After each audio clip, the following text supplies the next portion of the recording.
Welcome back to Call Me by Your Game. Recently, I'm already going on a tangent for my normal housekeeping and opening. I was listening to an older episode of this show, and for some reason, like at the beginning of the podcast, the beginning days rather, when I would say the name Call Me by Your Game, I noticed, and this bugs me, that I would say Call Me by Your Game, like YER. And I think about it every time I start the podcast like this because it's been on my mind. And I just felt like I'd bring that up for the listener. If you want to go listen to an old episode, you'll hear me pronounce it weird. And I'm really just getting my sea legs when it comes to hosting. But we're in the year 2024. Been doing this for 4.5 years. This is the podcast where I, your host, Connor McCabe, bring on a guest to hear from them about a meaningful or memorable video game from a particular moment in their life. We get into not only the game itself, and what stood out to them and what still might mean something to them, as we will talk about the context of when this game made that impression.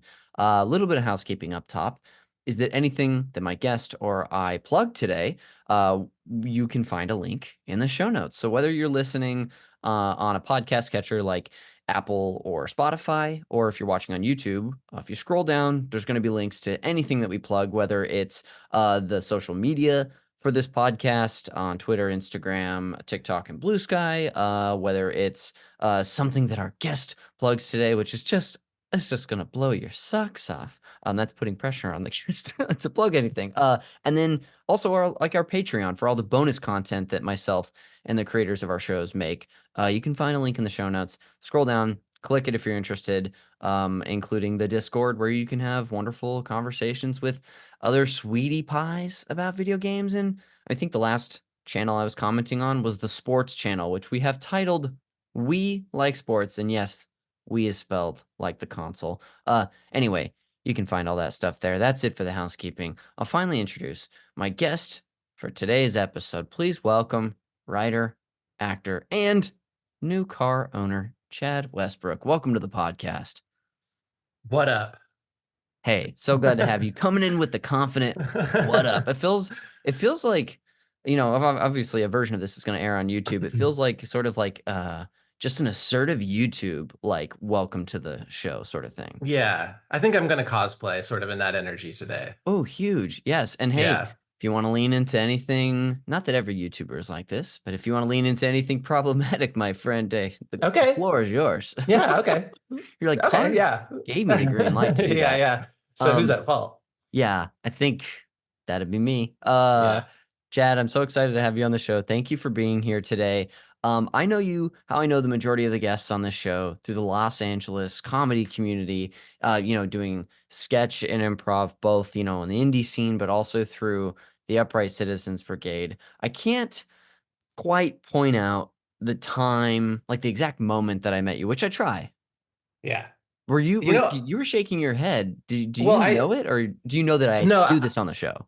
Yeah, I know that you do this, and I know that you should have an answer, and that you don't.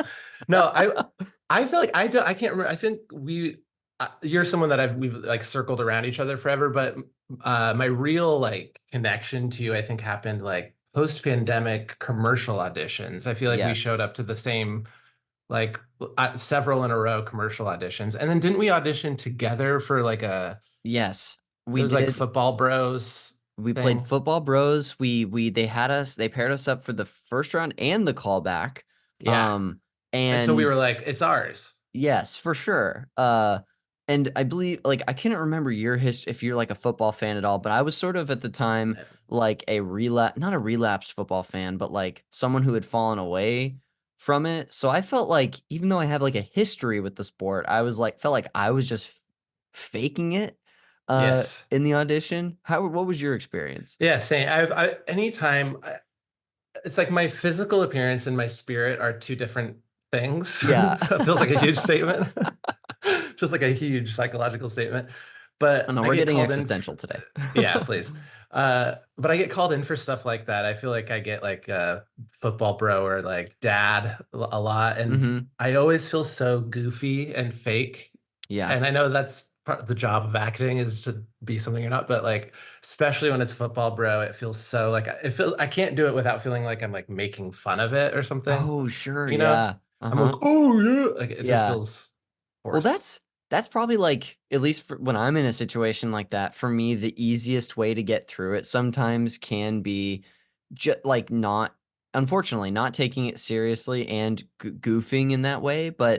And I can find that, but I also know I'm like, oh, that's going to feel so inauthentic. And I am definitely not going to sniff Yeah. a callback or anything. So yeah, I can feel that way too. And I'm just like, this is, even when I'm, excuse me. Oh my God. Oh my No, this is God. me faking being sick. Yeah.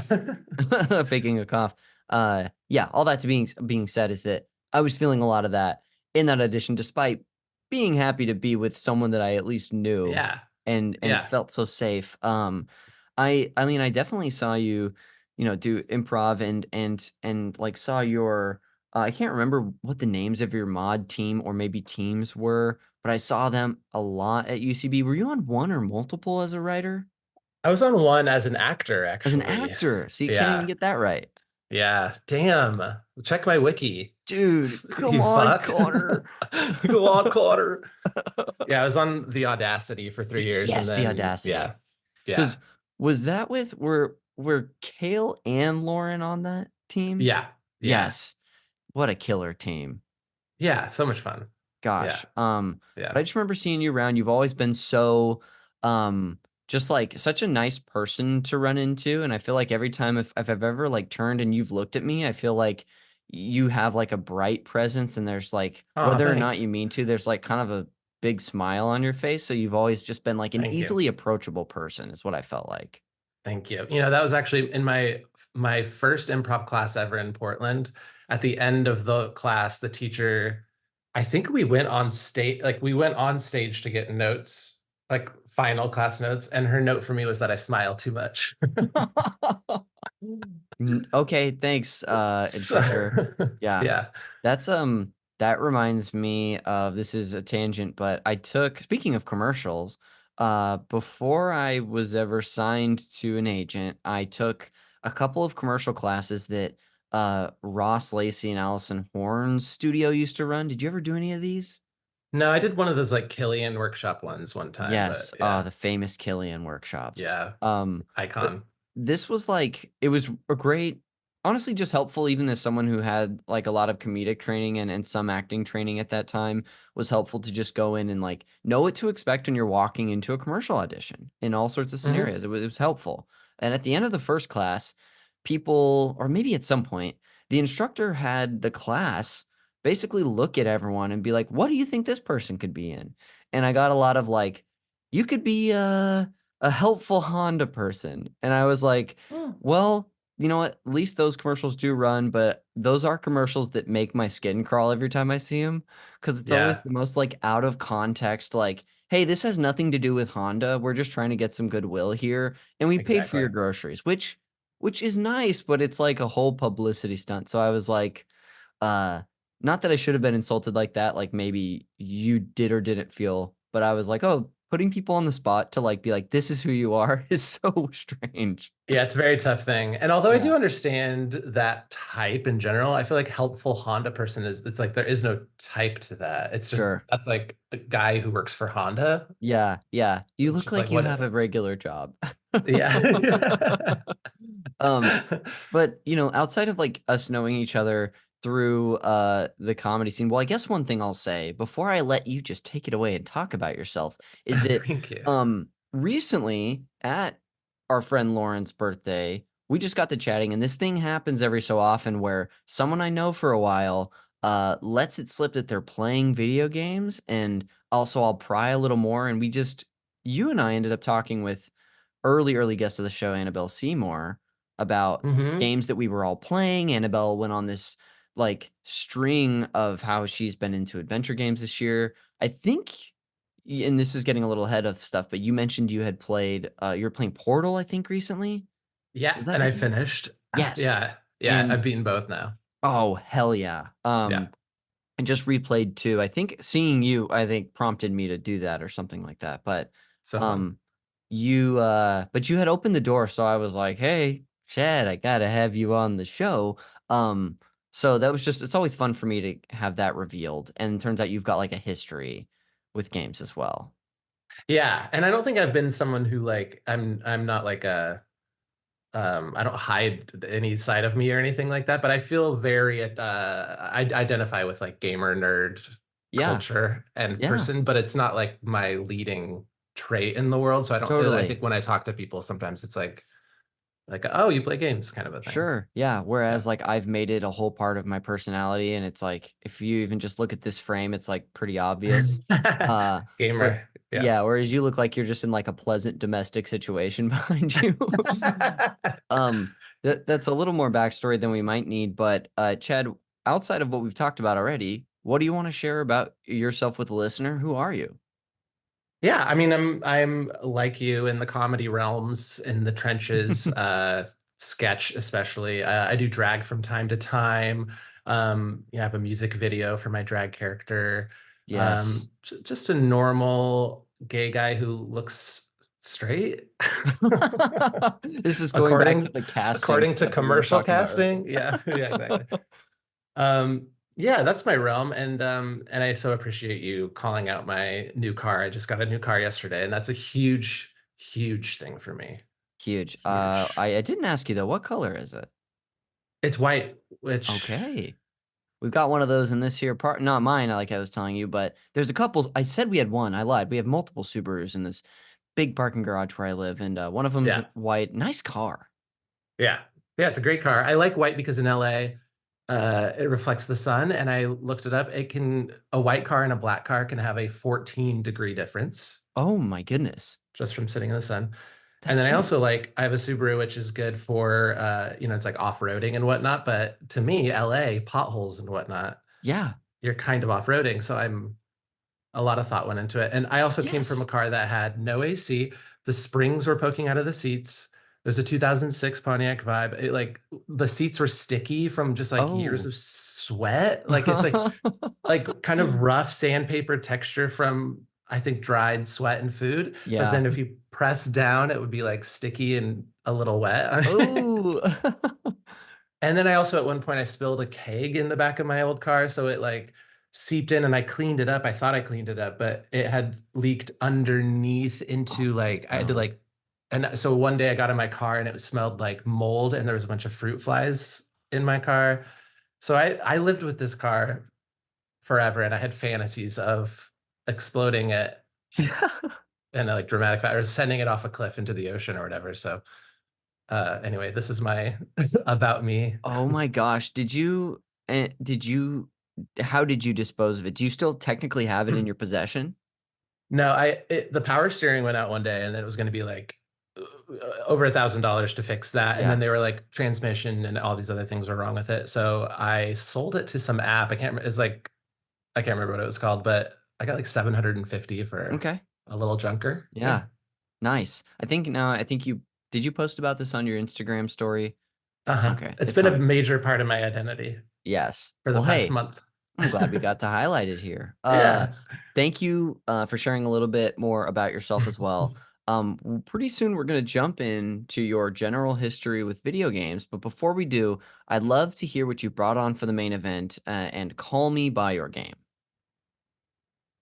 So I'm calling you I guess Star theoretically that Ocean. is what we're doing. Yeah. It is Yeah. confusing. I'm gonna say hello, Star Ocean second story.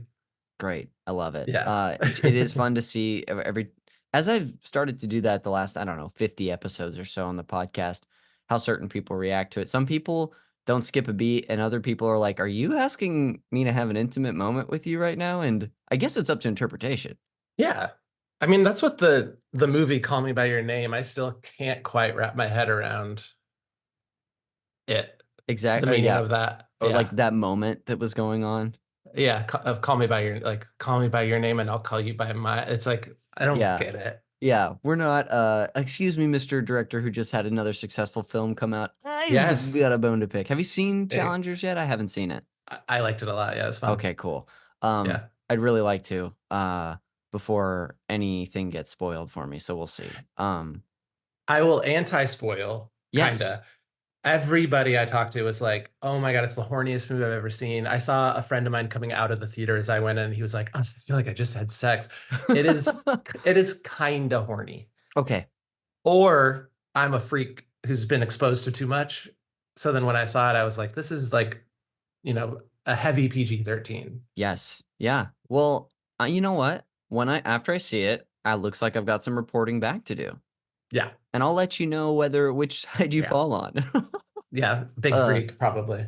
it's a shame we're not talking about Mario Tennis on the podcast today. Oh Anyway, yeah.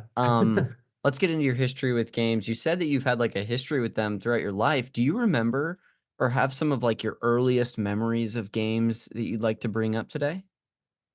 Yeah, I mean, I grew up on the Super Nintendo. I Nice. think my brother, I can't remember if he bought that or a Sega, but my older brother and I, that's like we'd share a video game connection, and he went and he would collect golf balls at a golf course and like sell them back to the course for money. Okay. And with that money, bought it was either a Sega or Nintendo. So I grew up with Wow. like Sonic uh, and then Super Nintendo was like the big thing, and I was really into like the movie video games like Lion King and like Yes. oh, Scooby-Doo had a video game that I Okay. loved.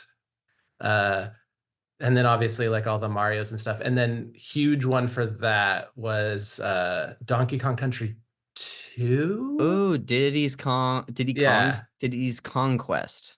Yeah, Diddy's Conquest. Yeah, that one was Yeah. like when I think it turned over into like the deep. I was like obsessive over video games, and I would Hmm. bring the entire console. Like if I like went and stayed over somewhere, like Yes. I would Wow. like travel with it just to keep playing. And I yeah. love that. Do you this I'm going to be asking you questions today, and there might be some that are asking you to go back a little too far memory wise, so it's no pressure. But Mhm. uh, first of all, that's an amazing game. I love Donkey Kong Country 2.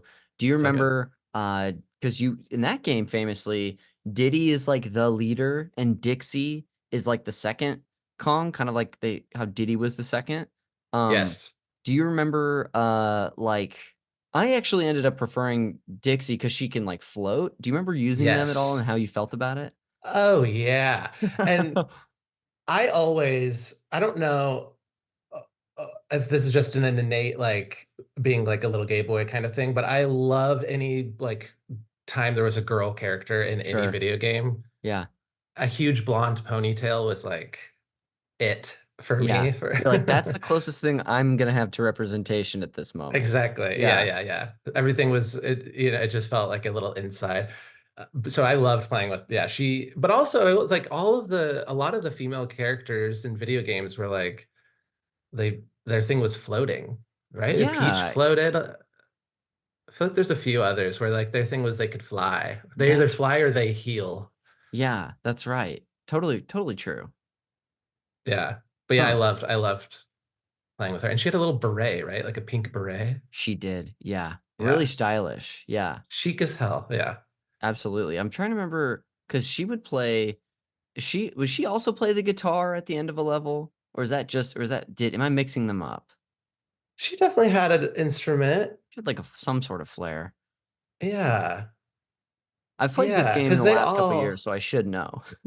they all have like a little instrument at some point, right? I definitely on like the 64 version, they're like a family band, I Yes. think, Oh, right? like, and famously, well, they at least all have their instrument. I like to imagine that they're a part of a family band, and missed opportunity there, Donkey Kong 64, for not making that the through line. Um, And the tours that could be from that. yeah, I Like mean, going to the Hollywood Bowl to see the like Donkey Kong family band. yes, and of course, King K. Rule as they're on their way steals the instruments, and so it's them getting the instruments Oh back. my God. Kind of writes itself if you I think would about go it. to that. And also there hasn't been now I'm fired up Yeah. at this point. There hasn't been a like Nintendo Broadway crossover, has there? Not to my knowledge, so leaving a That lot on the seems table, I think. yeah, that seems huge. Gosh, I totally got you sidetracked though at just digging into DKC2. Um, where did your journey go from here and the Super Nintendo? Assuming there weren't other titles you wanted to highlight from that. I mean, there's probably a thousand, but I went from that to I think the next big phase was like the Pokemon Red and Blue and Oh, Yellow era. yes. which that was into even the deeper realm. That was when I discovered that it can be super unhealthy to be playing video games. Uh-huh. Because that one I would be like I was like maybe, I don't even remember, third or fourth grade or something, and I would be just thinking about getting home and playing it and thinking about who was in my roster and like which Pokemons I needed. I'd be like drawing it was like a full blown This is obsession at that point. you just like so this is also relatable. It's doing the same thing at school. Yeah, Yeah, absolutely. Did you yeah. have did Pokemon cards or Pokemon or anything ever get banned from your school? Because I remember like hearing an announcement over the speaker one day coming from like the vice principal that was like Pokemon cards will no longer be allowed to be brought to school because kids would bring their No binders way. and Yeah. like I think they were, it was distracting obviously in class, but also it was like I'm sure stuff was getting stolen and whatnot, but Yeah. it's a huge era is all that I really Yeah, wanted to say. it took over the brain. It's crazy. I mean, it's like it's designed, it's like TikTok or something. It's like designed to chemically affect especially the child brain. It's just something about it was so fiendish. But that was like became that was like a 2 year at least kind of obsession that like that was like friendships were formed, Yes. like, that kind of Oh. vibe. And like I was into the cards, and like I think a lot of people like you collected them, but you didn't necessarily Mm-hmm. Yeah. play I don't them. think I knew how to play until they came out with the Game Boy Color game that was the Pokemon trading card game. Yeah. And that's what taught me and my friend how to play. And then we would try, but it was still so much setup. And I mean, in reality, it wasn't that much, but we were like, this is too much. Let's just play the Game Boy games or Stadium or Yeah. whatever. Yeah. Yeah. It's funny thinking about games right now. I'm like, because I'm like, then it went into, yeah, like Pokemon Stadium or Pokemon Snap was huge. Mm, And then like Dreamcast was shortly after, and there was that like weird oh man, what was it called? The guy, there was like a fish creature that had a human face. What was that? Seaman. Seaman. Yeah, yeah, Yeah. yeah. Did you have a Dreamcast or is this something you played at a friend's? I play, yeah. So I grew up like pretty poor, and then all my friends were loaded. Like one friend called me one Christmas. I think that was when I got Donkey Kong 64, and that was like my big gift. Yeah. And we like did the thing of like, what did you get? What did you get? And that Christmas, he got so I got Donkey Kong 64. He got his like they went and bought a holographic Charizard, which was like $100 for that. He got a Dreamcast with like all the games, several other little random things, and a horse. Okay, I think you have really done a good job of painting the disparity there. Yeah, yeah, yeah. But I would go over, I mean, I loved it. It was like being able to go over and like play Seaman, which I don't, I can't think of like the gameplay at all. I think you just like fed him and I've admittedly never played it, but I've heard enough about it over the last few years to where I think you were kind of raising this fish man thing. yeah, I don't, there may have been microphone implementation with the Dreamcast, but I could be mixing it up with something else. But I know it's known for being quite like strange, all these years later. yeah, yeah, yeah, very Tamagotchi, very one of a Yes. kind. Um, yeah, and then I think like after that was like when the PlayStation kind of took over Mm. the family life, Oh, cool. which was mainly like my brother's realm that I would visit, and we would play games together. But then like every once in a while I'd get my own. Like I bought Final Fantasy 7, I think. Oh, Yeah. wow. Yeah. Like the big one. And then I think I played 9 and 10 on that, which became my like I was like the JRPG Yes, of course. Yeah. kid. Yeah. That's great. Yeah, I was very late to JRPGs growing up. My first one, I mean, if you consider Pokemon one, that was the first for me, and I don't want to spoil it, but another game I'm gonna bring up later in the episode. Um, but yeah, even you telling me this sounds so much like my best friend growing up had two older brothers, and so he of course had like Super Nintendo was kind of like his console as the old one, and he would hopefully have opportunities to play on the PS2 in his brother's room, but Yeah. it wasn't always guaranteed. Yeah. Yeah, and there's something, I mean, it still feels like that, but it's like because I think that was sort of the case for like I was more the N64 and my brother was more the PlayStation, and it felt like the PlayStation was more like adult Sure. Hmm. energy, cooler, edgier. Because it was like I was like playing Banjo Kazooie, and then he was like, shooting. Yes. What's the age difference between you two? 4 years. 4 years. Okay. That's like, Yeah. that's, especially as a young kid, that's kind of significant too. Yeah. Yeah, Yeah. It's like enough to feel like there is a age difference, but young enough to still like hang out, kind of. totally. Yeah. Yeah. That's fun though. Did you continue, past this era as well to get different consoles and play games with what you had?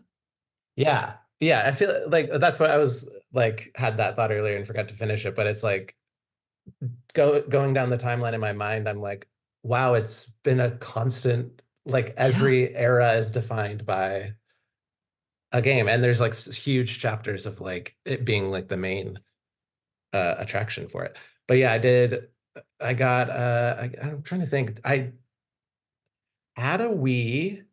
Okay. Trying to think of what was in between that. I think it was like PlayStation 2, Mm-hmm. and then I got a Wii. I think I never got the GameCube. Gotcha. Uh I was huge into Zelda. Ooh, what And what one then comes to mind for you? Was it the like Twilight Princess on the Wii? no, that was so that maybe that was the era. It was like late high school to like 16 to like 20 probably. Mm-hmm. I didn't play as much. And that game in particular, I was like, I need to get my hands on that game because that's the one where he turns into a wolf, right? Yes, it Yeah. is. Like that combination, that's the bullseye, like to get me to want to play something Sure. is Zelda or Link turning into a wolf. That's like, I don't know, there's nothing better. Um, but I never played it. I think I like sometimes did with my sister's boyfriend at the time because Mm-hmm. he was like a huge Smash guy. Like he would do like Super Smash Brothers tournaments and Yes. yeah, that kind of obsessive. Um, yeah, and I'm trying to think. Like after that, I played a ton of PS3. Yeah, Would I have think been around PS3 then, was my yeah. next era. PS3 was my next era, and then like God of War. Oh, like the like hack and slash God of War games? Yeah, Yeah. Rocket League became a huge. Okay, This is more yes. recent, I guess, but like that was a massive. And then that was, I guess, like when I moved to LA, especially because when you first move to a city, you like don't know a ton of people, and you're just kind of like you just have time. So I got really into like I think I had like discovered what indie games were at that point. Okay. So I was Yeah. like super into playing, going down the like top rated indie. So I was like, Braid and Yeah. I can't think of any other names off the top of my head, but yeah, I got really into like the smaller game thing. But Rocket League was one where I had a similar Pokemon thing where I was like, could not, I'd stay up to like 4 a.m. because I was like, I have to be the best Yes. Rocket Leaguer. Yeah. Gosh, what were you playing that on? Was it like one of your PlayStation consoles?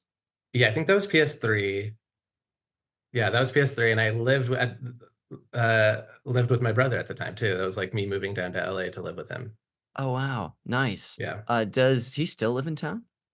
He's in Idlewild now, so he's in California, but Okay, gotcha. Are you, yeah. and I can't remember, I want to say Orange County is where you're from. Am I totally off? So off. Well, close in the way that the starting sound is right. I'm from Oregon. Oregon. Okay, you Yeah. did mention Portland earlier, and I wasn't sure if that was like a stop for you or if you were from there, but that's cool. Yeah. Yeah. All right, awesome. Um, yeah. So that, and then I think, I mean, that's like sort of up to now, but then Switch kind of became the next phase for me. That's great. When it comes to the Nintendo Switch, like how did you get one early as it came out? Was it something that you heard more about and were like, I just want to dive in? I think I kept the PS3 lifestyle up until a little post-pandemic. Like it would have been Mm, like mid 2020 probably that I got the Switch. And I think I got it because of the like being like I have time and I can delve into stuff. Yeah.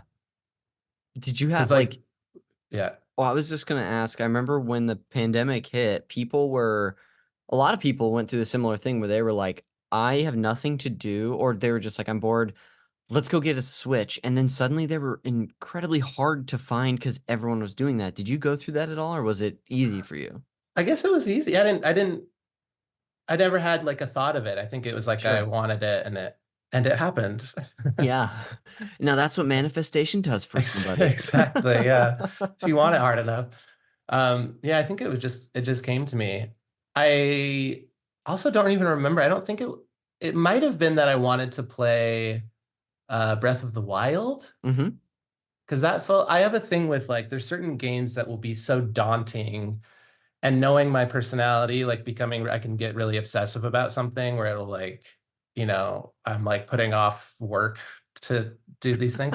So I was like, now feels like a time that I could get into Breath of the Wild. Or like I played Persona 5 also in the pandemic. That Oh, was like a wow. huge, That's a huge one. huge one. Yeah, they're like 80 to 100 hour. I think Yeah. Persona 5 I did like 100 something hours on. Wow. Dang, that's cool. Yeah. You I know you had mentioned we were talking about the Portal series that you played recently. Whether it's either of those two games or another game that you've played in recent memory, what would you like to highlight that you've played that really stuck out to you? Recently, my favorite genre as of late has been Metroidvanias. All right. So I have two though, because I also really love roguelike. Mainly Hades was like a huge last year game for me that I got just that I just love that game. And Hades 2 is coming out soon too. Yeah, But there's yeah, technically, if you have Steam or like a computer that can run it, like, did you know that early access for that game dropped yesterday? shut the No, I won't. Yeah, it was kind of a surprise because they were doing some testing for it recently, and then just yesterday it got announced. And I don't know if you know, this comes up a lot, but a close friend of ours in our little video game podcast group, her name's Courtney. She is also like an improv person from UCB and voiced both Dusa and Aphrodite. Oh my God. And she's also incredible at the game. She's like streams it and has like a nice, like wholesome following. And so she yesterday was just like texting the group and like, of course, playing it immediately. Oh my God. That's so cool. Yeah, I'm And sure you'll cross paths someday, but that's so cool to yeah. hear you got into that. Oh my God, it's so fun. And then that's another example of like I mean there actually is like a queer element to that game, but like the Hades 2 being a female main character is like it's like a hat on a no, that's the wrong way to say that. It's a hat on a hat. We don't need it. No, it's like it's just like a bonus of like a game I already love and feeling I always have more fun Yeah, being absolutely. femi. Yeah. Ah, that's But great. then like Metroidvanias have become those are the ones where it's so easy to immediately sink in and like it doesn't take some JRPGs, action RPGs, they take like hour, 2 hours sometimes to get into it. Hmm. But I feel like Metroidvanias, I'm like addicted immediately and can play forever. So like Hollow Knight was huge, or Oh, that's right. Ori and the Will of the Wisps, Oh, uh, cool. and the Blind Forest, and then Metroid. What was the one I played recently? Was it Dread for the Switch? Yeah, Yeah. yeah. Oh, I that's also a genre that truly the last like 2 to 3 years I have really come to love. I've played them forever, but I'm in a similar boat. Well, I want to highlight a couple things and I want to ask you a little more. Um, is that we for every quarter on our Patreon for this podcast network, we do a games club where we play through one game in like a book club format. So every week we have a new episode that comes out on like a new chapter of the game. Oh, Um, nice. Yeah. and so it's like a big bonus that you get on our Patreon. But we let our patrons vote on what games we play, and so we usually have someone from our contributor group nominate a category. So like we're playing BioShock right now. Have you ever played any of the Mm. BioShock series? Mm-mm. pretty. Mm-mm. I think they're at least this first one is holding up pretty well for me. It's an amazing, like, great storytelling, really, really, really cool stuff. But it was like first person shooters with the story was was like the genre. But this is a long road to say that our next category that I think by the time this episode comes out, I'm pretty sure the election will be over on Patreon, but it's Indie Darlings, and Hollow Knight is a nominee and Hades is a Mm. nominee. So a couple Mm. absolute bangers. Yeah, Uh that's a tough. I mean, they're so different, but they're both like perfect games, near yeah, perfect games. Yeah. absolutely. So I'm really just hearing you bring both of those up. I was like, I'm gonna plug the Patreon right now. But Yeah. so I'll be interested to see which of those or other three noms wins. Speaking of Metroidvanias, did you play slash are you interested in it at all in Prince of Persia: The Lost Crown that came out? I bought it, and that's one that I just finished. Oh my God, what did I just finish? I've just finished a JRPG that was Shin Megami Tensei 5. I Oh just wow, played that, and it was pretty fun, but that one felt like one where I was like, I'm just playing it. I'm not like sucked in all the way. sure. But then I also bought Prince of Persia, and I'm not allowing myself. This is the problem, but I have control over my life, so I'm okay. But I'm like May is like no video game. I'm in work mode, and I'm like, Focused. whatever. Yeah, I want to Yeah. like write a few things and get a couple things under my belt, and then I'll pop back in. So Prince of Persia is like the next on the docket, but I know once I start it, I'm going to be Yeah. consumed. Yeah. I think there's some difference in opinion out there, but overall the sentiment was that like it's fantastic, and that's where I landed. I played through it when it came out. It was a game that I tried the demo for, and as soon as I picked it up, I was like, "Oh yeah." Especially as someone who like you who likes a Metroidvania. I think to whet your appetite about it a little bit. Some of its strengths are it's not quite like Hollow Knight levels of like Souls like difficult combat, but it is difficult. Yeah. And you really have to there's a lot of great techniques and stuff you can learn to become good and proficient, but also the like locomotion and the movement in that game of zipping around the map starts to feel kind of like how I played the first Ori game, and I think that's like the maybe the best part of that game is how you can move around the space, Hmm. and it also does that super well. Um, Yeah. yeah, I just did a whole podcast, bonus podcast on that game because I loved it so much. Oh, sweet. Yeah, but I wanted to just so good to know that you have and you might get to it sometime soon. Yeah, I think like next month. It's like yeah. Cool. Yeah. Um, Also, I wanted it, and then it like within 2 months of its release, it was like 60% off or something yeah, in the Switch store. So I like waited smart. until yeah. Ubisoft games do that. They'll go on sale so quick. I ended up buying it for like I don't even think it was like I think it was like a $50 game, but either way, yeah, they go on sale so quick. Yeah. Yeah. Um I usually ask people a game that they're looking forward to. Sounds like you're looking forward to that. Um if there's any others you can bring them up. But lastly, before we, head to break pretty soon, is there any game from your history with video games that you would just be so bummed out if you didn't bring up before we move away from this segment? Yeah. As Like, is there one that comes to mind that you're like, oh shit, I didn't mention blank, and I would be so bummed if it doesn't come up on this episode. I mean before like I mean the big juggernaut for me is the Star Ocean Second Story is Okay, like sick, perfect. yeah. Oh, we That's got my like yeah, that's my like that would the Star Ocean Second Story is the one where I'm like that is the soul of me and connects to my heart. That's like yes. a yeah. Well, I can't wait. Killer. Great. Well, Chad, thank you for walking through us, or us through at least part of your history with video games. That was always fun. It's fun to get to know someone better through the games they've enjoyed throughout their lives. So, thank you for walking us through that for a bit. Yeah, it's wild talking. I think I felt this when we were at Lauren's party too, but it's crazy once you get going down it how much the brain lights up and how Yeah. much of an identity you have, like you can build around these eras of games. Totally. It's one of my favorite parts about doing this podcast, and I think it'll probably continue until we wrap up today, is having things that the guest doesn't expect to remember just like populate in their brain for the first time in years. I Yeah. love those little moments. I don't know what I would call them, but uh well, great. We're gonna go ahead and take a quick break on the show, and then when we come back, we'll get into all things Star Ocean the Second Story, if I can say that right. So I'll see you on the other side.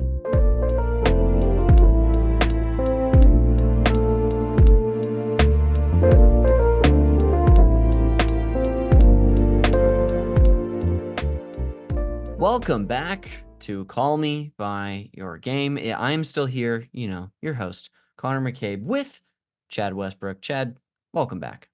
Thanks for having me. You're so welcome. Before we get into your personal history with the game, Star Ocean, the Second Story, I'm going to do a little table setting like I told you before the podcast. If you want to interrupt at any time, or if you've got something that you feel like is important to add on, just a reminder that you have the green light, my friend. Sweet. All right. Well, without further ado, here we go. Star Ocean, the Second Story. Known in Japan as Star Ocean Second Story, huge distinction, no the in there, is an action RPG developed by Tri-Ace and published by Enix for the PlayStation. It is the second game in the series and first to be released outside of Japan, arriving in North America in June 1999 and in Europe in April 2000 by Sony Computer Entertainment. Taking place in a science fantasy universe, the story centers around a young man named Claude C. Kenny, a cadet from a spacefaring Earth organization who is stranded on an undeveloped medieval level planet. There, he meets several companions and must stop a plot from an evil organization that spans multiple worlds before finding his way home. Even looking at this sort of description here, Chad, I know that it's not just all about Claude, it's also about the Yeah. character of Lena. It was kind of Rena. Lena. It's kind of my understanding. Arena. Oh, Sorry. Rena. Gosh, I keep putting Yeah. an L in there. Thank you. Don't you love when you give someone the correct It's pronunciation, they just yeah. do the same thing again? Yeah. They just say it a little harder, a little Yeah, clearer. I'll just be more aggressive about it. Yeah, Lena. Yeah. Well, it's my understanding that that they're sort of like dual protagonists in this story, Yes. more than just being Claude's story. Yeah, that I know it's interesting. It's the synopsis is more focused on it. I think I guess you could argue like his story is the beating heart of the Okay. thing and affects her story more than her story affecting his, maybe, Hmm. but you can choose at the beginning to play as either, and they're Yeah. like, yeah, equal Okay. members. Wikipedia, check your privilege, I guess. Yeah. And Yeah. Wikipedia is notorious for being privileged. Yeah, I freaking knew it. This uh the game was a commercial success, having sold just about 1.1 million copies worldwide at the time, including 724,000 of those in Japan alone. And then it was the 13th best-selling game in 1998 in Japan. And an enhanced remaster of the game, Star Ocean Second Evolution, was developed by Tosei, which was later released for the PSP. Did you were ever a PSP owner or a PS Vita? That was one I was really envious of. If anyone had a Yes. PSP, yeah. Yeah. I had one for I think truly like 2 months. And I just didn't take advantage of it. I was someone who I got it to play like a baseball game on the go. It was like my favorite baseball game. They made a PSP version for it. This is a tangent, but it was terrible, and so I sold the PSP. But it had a bunch of amazing games like this. Um, let's see. Oh, that version featured new animated cutscenes by Production IG, a re-recorded soundtrack, and additional story elements. This was re-released as well on the PS4, Vita, and PlayStation 3 in 2014 or 15 as well, including some additional DLC. And then lastly, a reason that this game has been on my mind over the last year is that a remake titled Star Ocean: The Second Story R, developed by Gem Drops, was released for the Nintendo Switch, PS4, PS5, and Windows in November 2023. Yep. Chad, what what do I want to say here? Is there anything you want to add? Is there any context or any like little elements about this game that you think are important to include before we drop into your history? I'm not certain on a lot of the like actual numbers and stuff for it, but in my mind, I remember as a kid playing it and not being able to find much about it because I think it was a huge hit, but mostly in Japan. I don't think it Yeah, was like a huge US thing. I never saw like commercials for it, sure. or there wasn't like merch at, Hot Topic or whatever.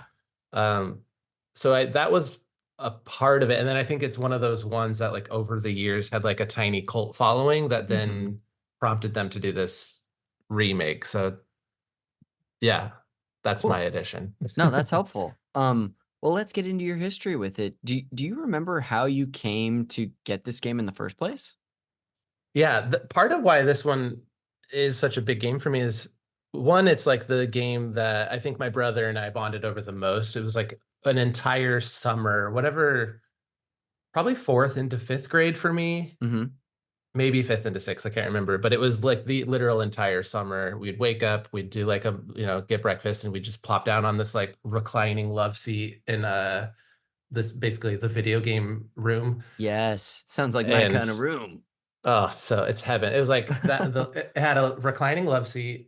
It had like one of those like teal colorful iMacs that we Yes, would yes, like the that sort of box iMac. that Oh, was just on GameFAQs.com all the time. And yes. then in the other corner of the room was a punching bag. And that was our Oh, well, when the game frustrates you, you could take it out on that and not the controller. yeah, and sometimes you're also like, oh man, I've been playing for so long, I just need to get up and get going. So you're like, Yeah, you get a little fitness in. But it came to us.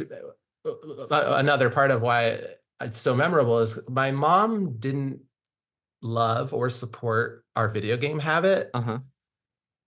So if she ever got us a video game, it was like so out of character for her, and it felt weirdly like I don't know, it was almost like the approval or something like that. Hmm. So she brought this home. She went to a garage sale. Hmm. I think I'm getting this story right. There's maybe some details that are a little like whatever, but she went Sure. to a garage sale and she was she just saw it, and then the person at the garage sale was telling her about the game, and she just I liked the story of it. So I don't know Whoa. what about it, but she brought it home randomly. And my brother and I were like, what is it? It just it never crossed our path before. So going into it was like she just picked a random game from a garage sale, Just knew really nothing about it. possessed by destiny to bring this game to you. Yeah, it felt like that, like it would, it would have like a drum beat in it, in a movie where it's like there's some Oh, mysterious thing, I'm yes. talking about. Um, And then on top of that, it's like it was a double disc game, which Oh, I had never seen before. It was like, what are we about to get into? And yeah, then totally. popping in disc one, you're like, and we're not even to disc two yet. It just had Yeah. this like huge energy to us. And then it was also, I think Pokemon technically is the first like JRPG, but this is like the first, I guess console JRPG that had like more elaborate storytelling, and the first game where your decisions matter, like Mm. one decision affects the other. So it just had a lot of elements that my brain, for good and for bad, was like, I nothing else is going to be occupying my thoughts. Yes. Yeah. Yeah. It was something to like, it's almost so much going on to be, I don't know if obsessive is the right word, but just like transfixed by. Yeah. Yeah. Yeah. And meanwhile, it's like the diet was like, tricks or Cocoa Puffs.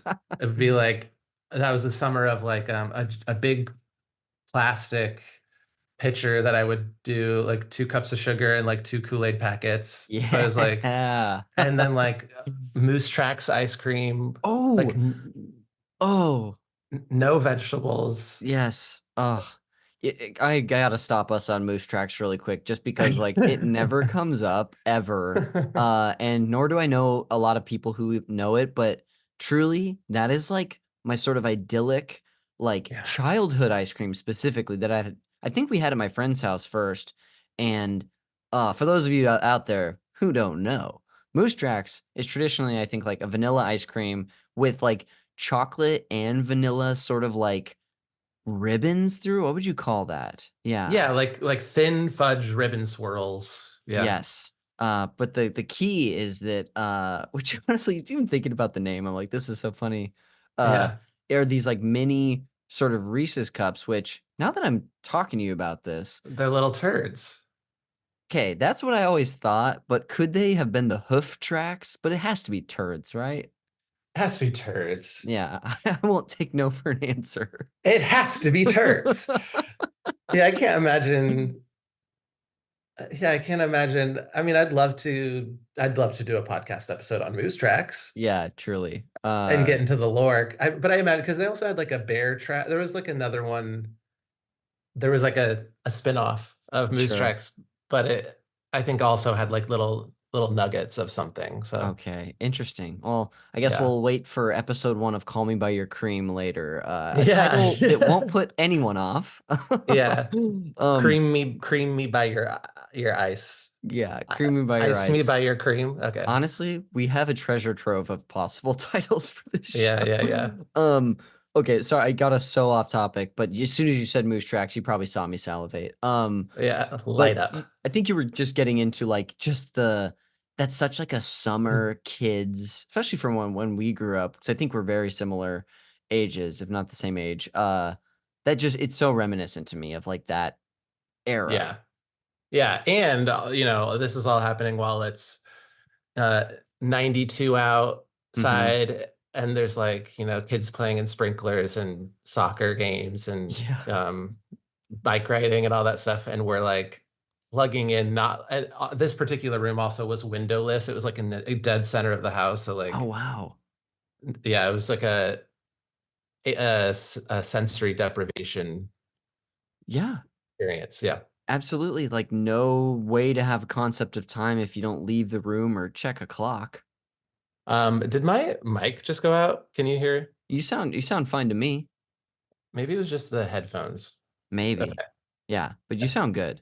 Okay, Did great. your recording is your recording still running? It might have just been my headphones died. Yeah, recording's still going. Okay, cool. Awesome. No worries at all. I'm just gonna take a little code for that. Yeah. Let's see. Right about 53. Awesome. But no, yeah, just so reminiscent. I often will have people ask people to scene paint the rooms that these memories are from, but you got ahead of me with Oh, that. really? Yeah, no, in a good way of like because I think that so can be on occasion so integral to an experience, especially if it's like a console experience as a kid. Like, what was Yeah. the room you gamed in? What did it feel like? And um were you both plopping down on this little love seat, or were you like switching on and off, sharing? It was both. It was like, and he was on the left side, I was on the right side, I think without fail. Yeah, wow. We would bring our blankets to the love seat, and like, the reclining part was such a huge element of it. He, uh, I usually woke up before him in my memory, so it would be like me waking up and then just basically waiting Uh-huh. for him to wake up. Sometimes I would wake him up. And then he was more of the captain of the ship, Okay. which I was fine with. It's insane to me thinking now that I was so happy and content watching my brother play video games for that long. Yes. That's insane. It's like Yeah. sick. It's such a I bet I would assume something like that still continues to this day, but that was definitely it felt like a product of the era. Maybe it was just like how it went because we were one of the first generations to share games with siblings. I'm not sure. Yeah. Yeah. And I guess it's the same. It's like a version of watching a streamer or something. Like it's Hmm. but you're also actively involved. But I very much felt like he was the captain and I was the co-captain because a huge part of my job was being on GameFAQs and like Yes. figuring out. because once we realized that your decisions mattered, I think specifically in this game, like you build your party like in any JRPG, like you're traveling through the world and then you talk to someone and then they like go along the journey with you. But if you like, I can't remember his name. I think Ashton is one of the first four. He's got like two dragons fused to his back. But if you talk to him and you bring him onto your party, that means that you don't get to bring on this duo that comes later. But you can talk to them, Interesting. but they'll have a different storyline. But we didn't know that. And then I think when we learned that, we were really on like every decision had so much weight to it. So I would be on like game Sure. checks of like, who do you talk to and what's the best party and all that stuff. Yeah, like what's gonna happen if we do this? We need to make sure we make the right decision. Yeah, which Yeah, is stressful. definitely. It's like that can be, especially, I feel like that's a trait that's maybe more commonly found in games today or in RPGs where like your decisions, like you were saying, have like an effect and could lock you out of certain things in certain games. Yeah, Uh, I know it can be hard for some gamers and even myself to just play the game and yeah, just be okay with the decision. We played have you ever played the Mass Effect series at all? no. Wonder if you might actually enjoy that. It's sort of like a dialogue focused, I guess, like space opera series. Oh, yes, yes. I know it, but yeah. Yes. And that game, you can just lock yourself out of stuff. And I had to like come through when playing this recently, come to a moment of just being okay with like whatever happened because it's hard not to be like, well, what's on the side of the door that I didn't open, sort of thing. Yeah. I know. I similarly, I think I've had a similar shift with games like that because I'm like, what am I doing? Where I'm actively stressed about this. It has no real life consequences at all. Yeah. And it's making me like tense while playing versus going along with the like what the game designers wanted, which was just like feeling it in real time, I guess. Yeah, absolutely. Well, I've got some questions for you that I already want to start to dig into. When it comes to the game itself, and apologies if you started to open this up for me, what like sticks out in your memory about playing the game? Like whether it's art or the battle system or whatever. I think especially for it being the first of its kind for my brain, it was the first game that felt like a cinematic experience while Yeah. playing a game. And I think the art was really connected with me, especially in the beginning, like the first like village Claude lands his spacecraft in or whatever. Uh-huh. It's very fairy, cottage, forest kind of energy, which is Yeah. would be like my choice aesthetic, I would say. And it felt like watercolory, soft painting, and Mm. it was like quote unquote 3D, but felt very 2D. But I think it also at the time just felt it felt like it had a deeper, richer world of detail than any game I'd played before. And I just like did a little refresher. I think I played this game, I think maybe 2016 or 17 for the Oh, last time. nice. I um forget so much of it and I just watched a little refresher video and the music is like so crazy good in it. It's like at the time I think I had that taken that for granted, Yeah. but such a huge part of the environment. I love that. I actually want to touch on a couple of those things. The composer is Motoi Sakuruba, I'm pretty sure, yes, he ended up working on a lot of games that this like development studio named Camelot, who did Camelot, known for both like the Mario Golf and Tennis early series. Whoa. He's worked on Dark Souls, but also, did you ever play Golden Sun? No.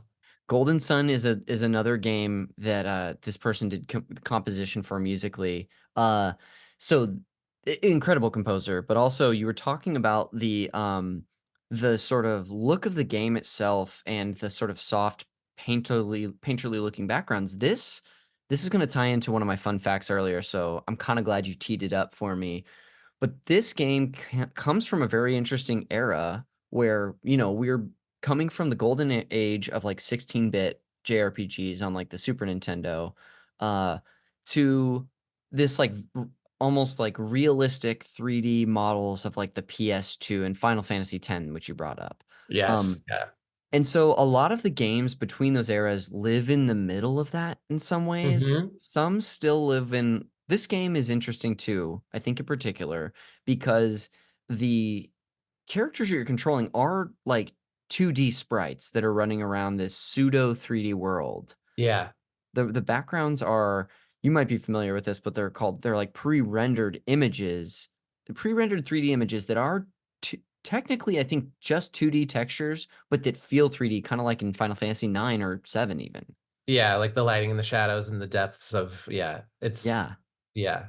And even it's like in my memory when they turn, I'm like, it feels like Paper Mario when they turn, but like I know that they were felt or tried to be 3D, but you spend so much time looking at a screen and you can like really analyze each frame, but for it's like when sure. they turn, you can see the like little, it just feels very 2D, everything about them. Absolutely. Yeah. But that was something that even just doing research for this game, and for your episode, that I was particularly struck by, because I hadn't really seen anything exactly like it. Uh, that's great. When it comes to playing this game with your brother and the memories around it, do you have any like, are the memories more broad, or do you have a specific memory of like a moment in this game that you hit that still is in your brain at all? I've probably a few. There's, I mean, the first thing that came to my mind, because it's such a like, it was such an impactful, it was such a huge uh build up to it, and like we had prepped our brain for it, was when it was time to go into the second disc. Oh, wow. Yeah. And I think we had like really like I think we were like felt it coming. We were like, it was the end of the first. It really feels like the end of a first act. And I Hmm. think if my memory is right, you literally travel to another world for the Oh, second wow. phase. So you're kind of like wrapping up one thing and then you like go to the next phase. That was a huge thing, and that felt like very like almost like ceremonial, or like it was like we had to both be like there and ready for it, and it's like prepped, and then it was like we're putting it in, and then we're like, and then when it loads, and the fact that, because it was all memory card, but like the fact that it loads uh and you can access your data from the first disk was like interesting to me. Yeah. Like even though I knew how memory cards worked, it still, there was something about how it's reading. I was just like, this is so advanced and so cool. Yeah. I think that sort of thing still impresses me to this day, even though it's been around for years. I can still, it does make not my heart flutter, but make me go, wow, it's so cool. I'm impressed. Yeah. Yeah. Yeah, there's like a simple I mean, part of it's playing as a kid too and not really having like a grasp of like how tech works, but just of the time too. Anytime that there was like some new tech thing that felt like it brought you in, I don't know, that part was really huge. um and then, I mean, I guess honestly with the it's like the beginning, the middle, and the end of the game are such iconic moments in my head, because the beginning has such a big grand cinematic feel. And I think that one, and same with Final Fantasy X, were experiences where I was like, whoa, this game is not just like starting you on like level one and side scrolling your way through. It's like a huge setup of like the story of Claude or Rena. And um, I think that my brother and I think part of why we both locked in on us, because it was both of our first time experiencing that kind of a game. So we were like, what are we getting ourselves into? Just like, Yeah. yeah. That's cool.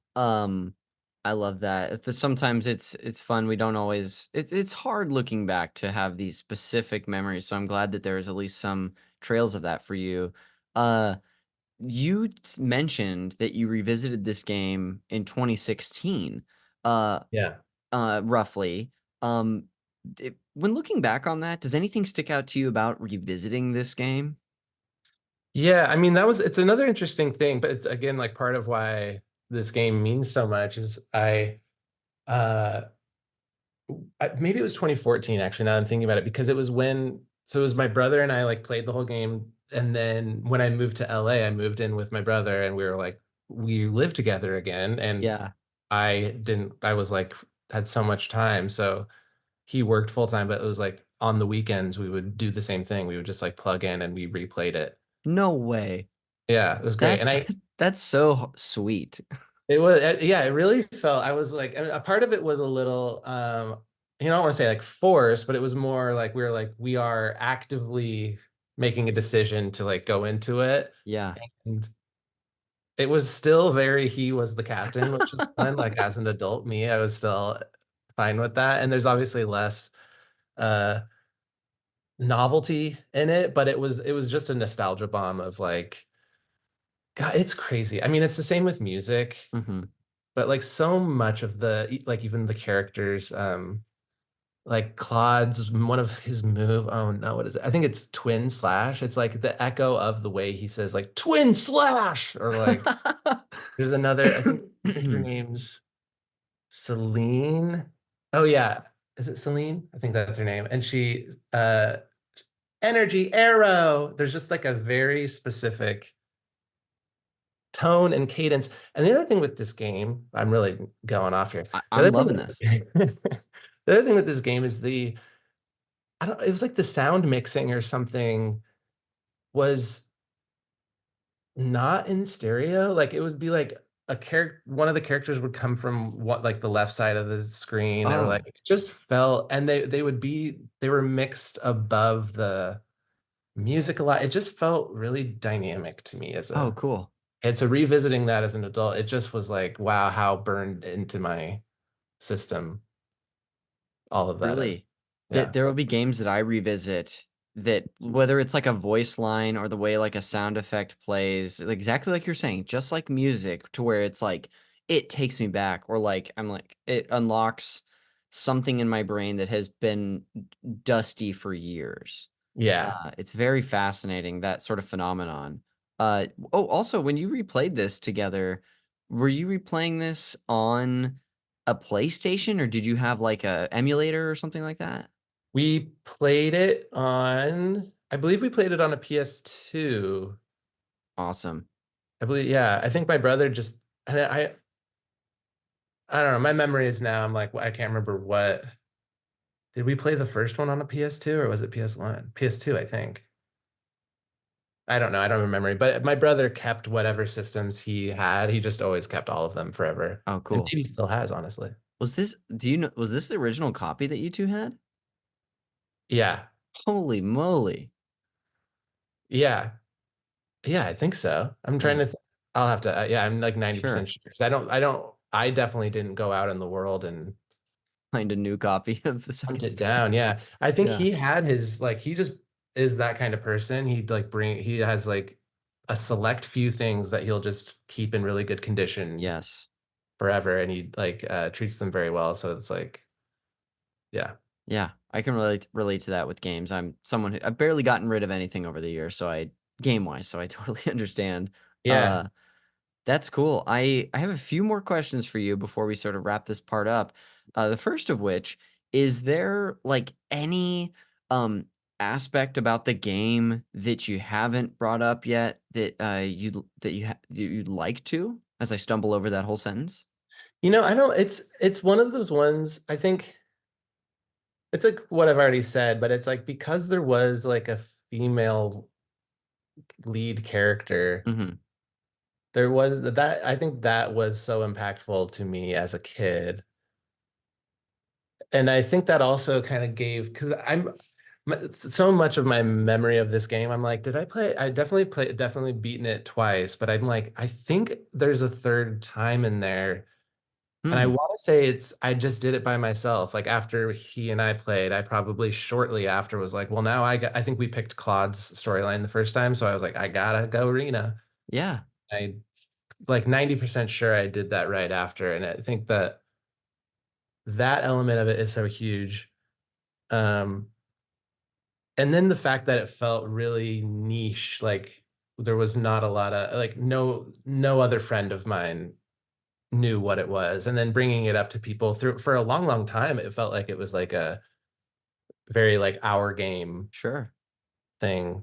um yeah, and then there's like, I mean, there's a bajillion little elements of it. It's like, there's like a little stadium thing where you fight in a tournament or whatever, and I Uh-huh. just remember that part of it. It's like a little bit of a, I think you have to do that part of the game in order to get to the next thing, but you can also like stay in the stadium and play the tournament for, try to Okay, yeah. whatever.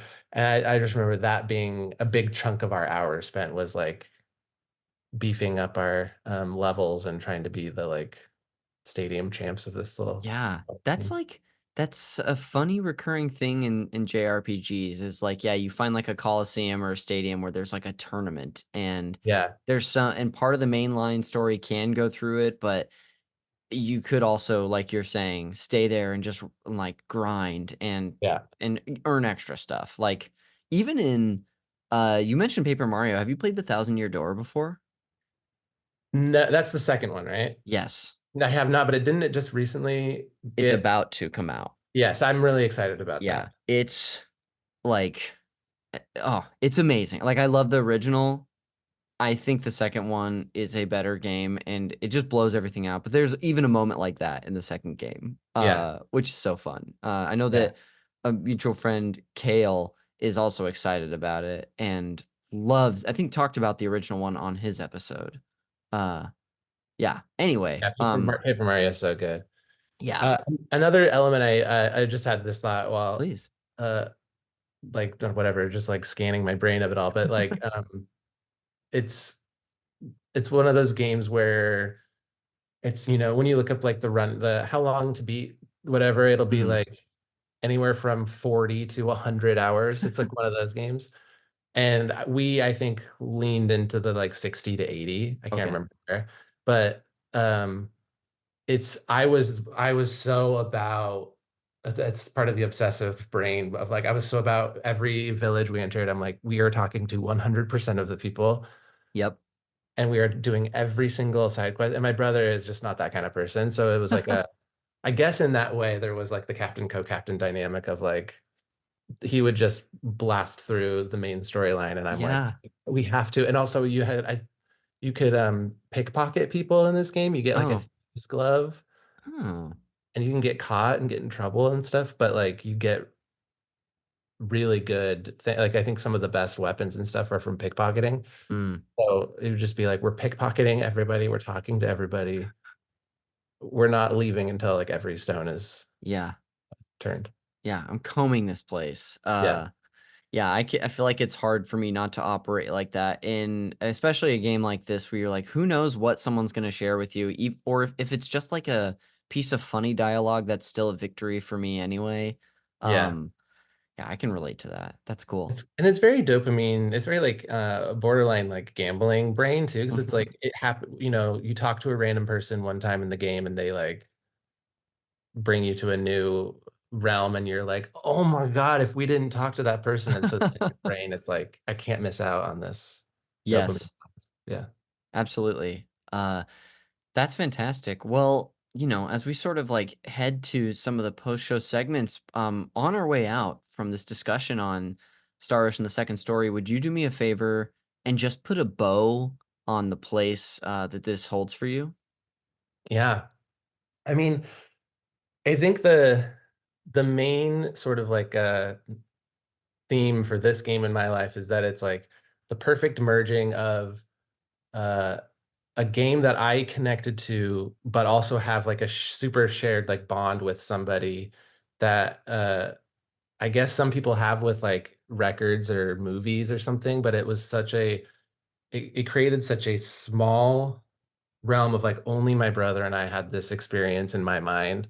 And it's a little defining in that way because it's like I love connection in general with people, and it gave like the perfect merger of being so locked in and focused and drawn into this like rich world that we're controlling, um, but doing it together, having like an experience that's usually maybe somewhat isolating, even if you feel, I don't know, you don't necessarily feel that, but it can be kind of isolating. But Hmm. having that experience with somebody was like giant for me. So I don't know if that's not going to be the same experience for everybody playing this game, but I'm sure people have a version of that.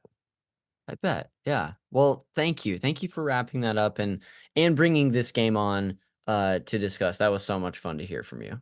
Yeah, and I will say it is a great game. The remake looks really good. The new worlds that they've painted, I think they've made it feel more 3D, and I just like highly recommend it. It's super fun. Cool. Yeah. Truly, as we've talked about this, I've been like, if I play one of these versions, what do I want to play? Do I want to play the remake or I kind of like the look of the old one? So I'll Yeah. let you know about this difficult decision I got to make at some point. Yeah. Yeah, please do. Um, well, before we go, I do have some fun post-show segments prepared for you. The first of which is the Fact Me by Your Game segment, where I'm just going to share a couple of fun facts about this game with you. Great. The first one I have, I've got two sources today. The first one is just from a whole Wikipedia article. I have this titled Mediums Galore." Um, did you know that there was actually a 7-volume manga series based on Star Ocean: The Second Story? No, and I'm getting it. Yep, you're gonna have to. There's a few things I think you're gonna want to get after this. Oh my God.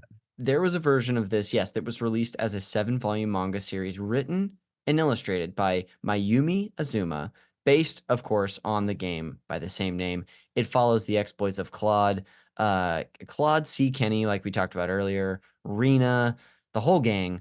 Um, and the series was serialized in a monthly Shonen Gangan. I guess that was probably a specific type of specific uh comic series or manga series in Japan from 98 to 99. Studio Dean then adapted the manga series into a 26 episode anime series What the hell? titled Star Ocean EX. I'm assuming this is also a revelation for you. Yeah. It's wild that it's like I haven't found it, stumbled upon it. Yeah, I wonder if there's, and I don't know here if there's like even a subtitled version or a dub, but anyway, this aired on TV Tokyo from April 3rd to September 25th, 2001. It looks like the series was released to Region 1 DVD by Genion Entertainment. And it says to complete the story left unfinished by both the manga and anime. Oh my gosh, yeah, that's right. 5 drama CDs were released in Japan using the same voice actors from the anime series. So there was Whoa. a manga, like an anime, and just like essentially an audio storytelling version of this. Whoa. Yeah. Uh, I'm like, I mean, no, yeah, like if I had stumbled upon that as a kid, that would have been, just your uh, world. that would have been great. Although then I was like, it would have taken over. Yeah. Yeah. I guess you could just discover it as an adult. So yeah, that's why I titled that one Mediums Galore, because I was like, holy crap, they wanted to really tell this story. Yeah. The second fun fact I have for you, I have titled Direct Sequel Disappointment. Now comes from the YouTube channel Eric Landon RPG, has a whole episode on 10 facts you might not know about Star Ocean: The Second Story. And this is the one I've selected. A direct sequel to the game was released on the Game Boy Color in June of 2001. Get this, only in Japan, as you probably could Mhm. have guessed, because I'm sure you would have found it. It's titled Star Ocean Blue Sphere. It's the Mhm. only direct. Have you heard of this before? Yes. Yes, it's allegedly the only direct sequel to any Star Ocean game, acting as more of a spin-off from Second Story. And then uh, Blue Sphere is set 2 years after the events of Second Story on the planet Edifice, a world currently in a pre-space flight state, but holding the remnants of an advanced civilization. I guess that protagonists from the Second Story are brought down onto the planet by an unknown force and must discover its source and leave. The gameplay carries over multiple Star Ocean elements, including real time combat and optional side conversations between party members. New elements include item creation tied to the skill system. That's kind of interesting. Yeah. And local multiplayer options unlock through the game link cable. So I guess if two people had a copy of this in Japan, kind of like Pokemon, you could use Yeah, the yeah, link yeah. cable to do something. Oh yeah, Yeah. man. Um, Yeah, I remember hearing about that because I think there was a time where, this is why I'm surprised I didn't stumble across the like manga and everything, is because I like wanted more and I wanted to figure out how to play and it wasn't real like I think also the first one I think is hard to find. That's like just Star Ocean or whatever. Oh, They interesting. were harder to find for a really long time. Oh, yeah, and I don't know if that one even had an official, like, translation here. Yeah, There's probably, like, a uh, fan translation, but yeah. anyway, those are your fun facts for today. I'll Wow. lead us into the final segment before we leave, the game recommendations. Now, Chad, this segment is my forced tie into the movie Call Me by Your Name, where I am going to treat Star Ocean, the second story, as your passionate summer love that you meet in Italy. Um, And it unfor- was. and you know what? It totally fits the bill today. Yeah. Uh, kind of like the movie though. The relationship's not going to last. So, in order to help you get over this heartbreak, I've got three recommendations for you that all have a little something in common with the second story. So hopefully that helps you out here. Okay. All right. So I've got three, like I said, for you. The first one is if what you really love about this game is you just love classic PlayStation 1 era games, but you want to start not as any of two members, but any of seven different members. I'll recommend Saga Frontier. Have you heard of this? Only vaguely, and I will say even right up the jump, I'm so stressed out knowing that there's seven options to start with. Yeah, choosing between 2 is one thing, let alone 7. Yeah. Yeah, this is like one of those there's so many great JRPG series from the era, and this is just one of many. I think they actually did a remake in 2021 as well. I think I'm remembering that correctly. Now, your second recommendation is if you want another JRPG with your beloved sprites against pre-rendered backgrounds like we were talking about, Yes. and I actually started this recommendation before earlier I found out has the same composer, and I'm recommending the Golden Sun series to you. Yeah. I've never heard of it even. Yeah, it's a series that originated on the Game Boy Advance, and the first games were like a two-parter, so it two stories basically, or story broken into two games. Do you have on your Switch the Nintendo Switch Online expansion pack with the Game Boy Advance games? I believe so. I actually was just looking at that because I was like, should I cancel that? I would Well, get charged again for it. But maybe you should, if you're not going to use it. But Golden Sun, 1 is on there, and this is like my like second entry into JRPGs. It's kind of baby's first JRPG, but it's pretty good stuff. yeah, I mean, Yeah, I even the most basic JRPG I have fun with. yeah. Then I think you would enjoy this. Now, lastly, is if all you really cared about when it came to the second story is that you love games with dual protagonist lovers. That's all you care about. Mhm. But you want the exact opposite game in every way. I'll recommend to you Grand Theft Auto 6, a game that hasn't even come out yet. And who knows when it's coming out.